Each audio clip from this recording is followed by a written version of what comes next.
If you are struggling to define your board as a governing or working board, we're going to just take a minute or two to break down those definitions for you today. Lots of times we get calls saying, okay, are we a working board? Are we a governing board? Are we an active board?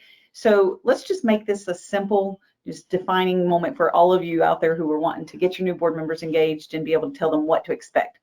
Working boards generally refer to boards or board members that are doing the day-to-day management tasks that are usually handled by staff. New startups, volunteer-led organizations, those are typically working boards. That means someone from your board is responsible for checking the mail, returning client calls, doing all those day-to-day things.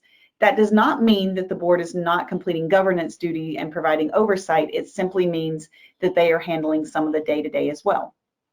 The difference being, over the years, as your organization grows and you transition and hire new staff members, you might begin to refer to yourself as a governing board because the staff is handling the day-to-day and the board is charged more with oversight. So working board essentially is you're doing the work that staff would normally do because you don't have staff. Governing board, you're providing oversight because staff is handling the day-to-day. Now, that being said, it's really important to remember that both boards, governing and working boards, should be active. There are 4 cornerstones of board governance. There are different roles and responsibility that board members play, whether they are working or governing. So regardless of your title, that defining board title, your board members should be active.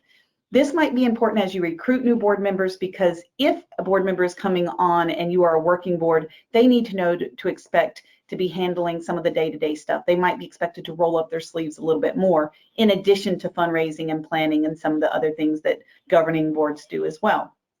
If you already have staff in place, then you will let new board members know that it is a governing board, you provide a lot of oversight, but that you expect their actions, their activities to focus on fundraising, planning, policies, and approval making that typically come with the governing board job description. So hopefully this was helpful in helping you determine if you are a working board, a governing board, but at the end of the day, you want to be active no matter what your board title